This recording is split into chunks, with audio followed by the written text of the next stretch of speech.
back to my channel. This is Anastasia here with this week's Teen Mom Recap. So I'm sorry this video was posted a little bit late. Also, my background is a little bit different. I actually just moved, so setting everything up was like really annoying. And also I don't have all my clothes, so you're stuck with this. Sorry about that, but moving on. This episode of Teen Mom OG starts off with Maci. Bentley is starting middle school soon, and he's got himself a girlfriend already. And she told him that she likes his hair. Maci asks in like a surprised voice, "Y'all actually talk to each other?" After her experience with Ryan for so many years, I can see why she would feel the need to ask that. But since Bentley is already dating and way ahead of the game, Maci suggests that Taylor have the talk with him, a kid-friendly version of the talk, on TV.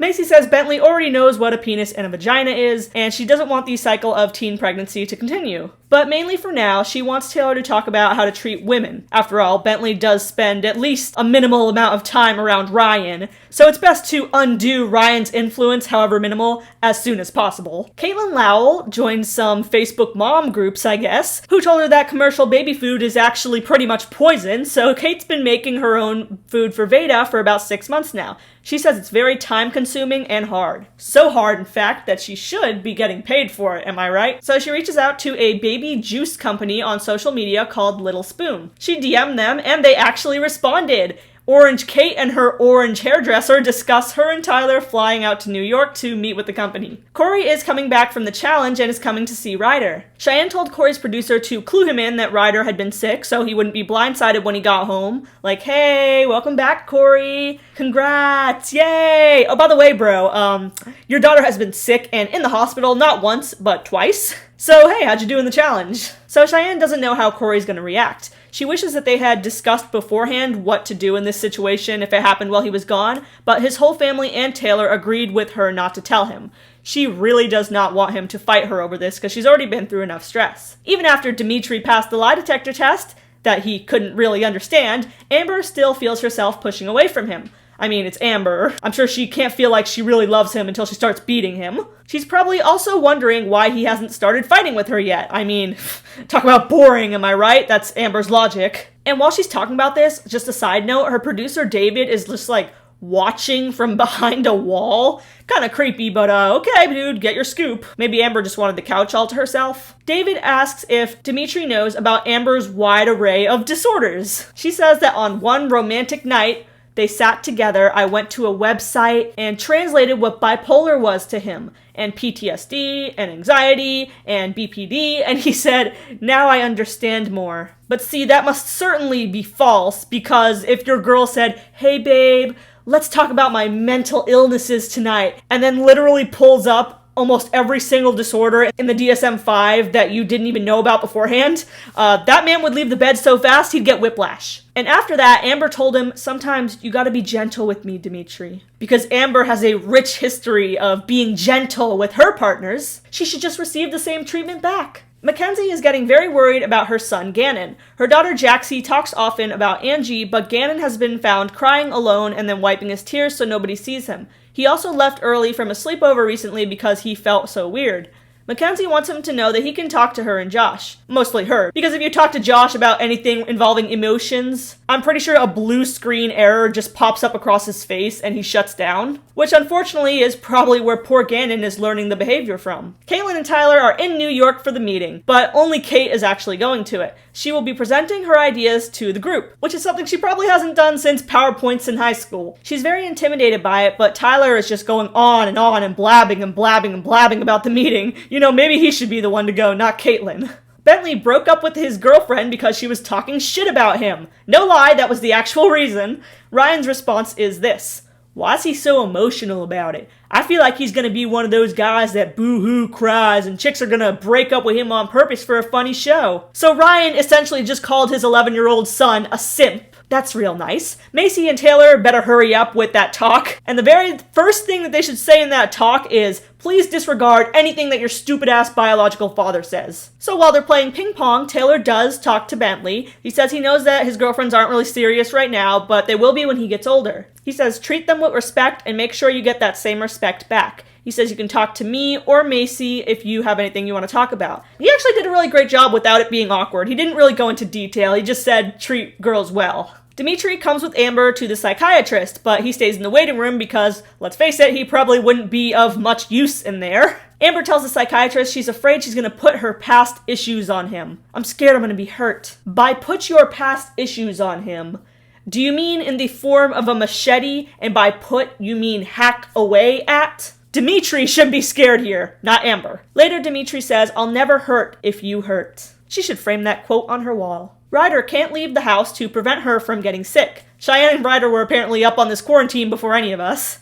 So Cheyenne has her paint a sign that says, "Bring money, daddy," with dollar signs all over it for Corey's coming back. Maybe Cheyenne could use that sign to find a sugar daddy too, because Corey doesn't seem like he won the challenge. I mean, I could be wrong, or maybe they told him to act this way so as not to spoil the challenge for everybody, but Corey just looked depressed as hell coming back in that airport. Now that could be jet lag, or obviously because of his daughter being sick, but he just really wasn't acting like someone would act if they won the money. Corey finds his bae, Taylor. He actually says that out loud in the airport. Where is bae? They kiss, and he says he was obviously unpleasantly surprised to find out that Ryder was in the hospital, but he's just glad to be back now. Catelynn arrives to the business meeting, possibly her first ever and possibly her last.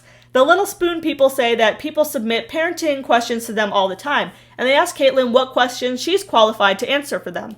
She responds, anything about PPD or depression I could handle. How about gender disappointment? Surprisingly, Catelynn actually suggests a decent idea for a video ad that the company could do, and she casually mentions, I do have 3.5 million followers on my Instagram.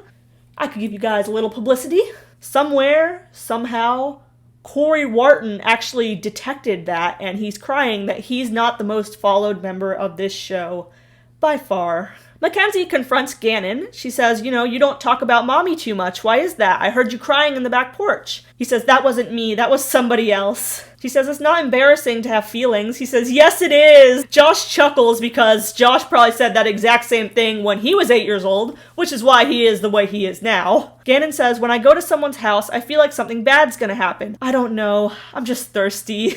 He's so cute. It's like, I know it's not funny what he's talking about, but just the way he's saying everything is just like so little kid funny. Mackenzie says, you can come to us if you want to talk about your grandma Angie. Gannon says he doesn't talk to her much because Mackenzie's a girl and it will make people think you're my girlfriend, and they all kind of share a laugh over that. Both Josh and Ryan just need to not give their children any advice on emotion or feelings or women whatsoever, because look what it results in. You're crazy if you don't think that Gannon is learning these poor coping skills from his robot of a father. Because Mackenzie is very outgoing and open about her emotions. It's Josh that's really causing it and probably telling him, boys shouldn't cry, boys shouldn't have those kind of feelings. Just my thoughts on it. Taylor says that Bentley was shy in his little conversation with him, but Maci's still glad that they had that beginning preemptive kind of talk. Taylor asks, do you think Ryan should have that conversation with him? Maci flat out says, right away, no hesitation, absolutely not. Yeah, I agree. She knows what's up. Maci doesn't think that it would be serious if Ryan talked to Bentley. Yeah, she's right. He'd probably just make dick jokes the whole time. Or even worse, start telling Bentley about his past conquests with women, cheating on Mackenzie on Tinder with those nasty-ass DMs. Taylor says, well, if you don't have anything nice to say, you don't say anything at all. So he says nothing about Ryan possibly giving Bentley a sex talk. Maci is glad that Taylor is a role model to Bentley like a real man should be. Amber tells the psychiatrist that she was ecstatic about the lie detector test at first. That's how her life is going. That's what causes her ecstasy, passing a lie detector test. Absolute ecstasy. But at home, after it, she started crying. Because now it's moving on to the next step. I think she was just so agitated after that test that she had no excuse to punch Dimitri now. How dare he pass that test? I wanted to use him as a punching bag for the night, and now I don't even have an excuse to. Amber cries about her parents' poor relationship and their alcoholism, and the psychiatrist says that probably shaped her views on men watching her parents. Mackenzie wants Gannon to talk to a doctor, but she doesn't want them to give Gannon medication, because when she took certain psychiatric medication, she felt suicidal, and she also wrecked her car. Gotta read those heavy machinery warnings, Mackenzie. They are serious. Honestly, I think she should still take him to a therapist. They don't have to give him medication. Just for him to have someone to talk to would be a huge help. I'm not sure why she thinks like that. Corey gets to Cheyenne's house and hugs Ryder and greets everybody. He says his worst nightmare on the challenge was Ryder getting sick, and that's unfortunately exactly what happened. But the most important thing is that she's okay. Corey doesn't argue with Cheyenne at all. She just says, you know, you do it all, Cheyenne. Thank you so much for being a great mother. Thank you for holding it down. And she says, you should go away more often, Corey. I like these little speeches. Again, they had their kid in their mid-20s, so they're not going to be as immature as the rest of the cast. And that's all for this episode of Teen Mom OG. Do you think Gannon learns not to express his feelings from his dad? Should he see a therapist? Why is Amber still mad at Dimitri even after he passed the lie detector test? And is it too early for Bentley to have a birds and bees talk? Make sure to leave a comment down below and make sure to subscribe for Teen Mom recaps every week. And again, I'm sorry about the lighting. This is a new setup. I just moved here. I will fix it in the next video. I promise you guys.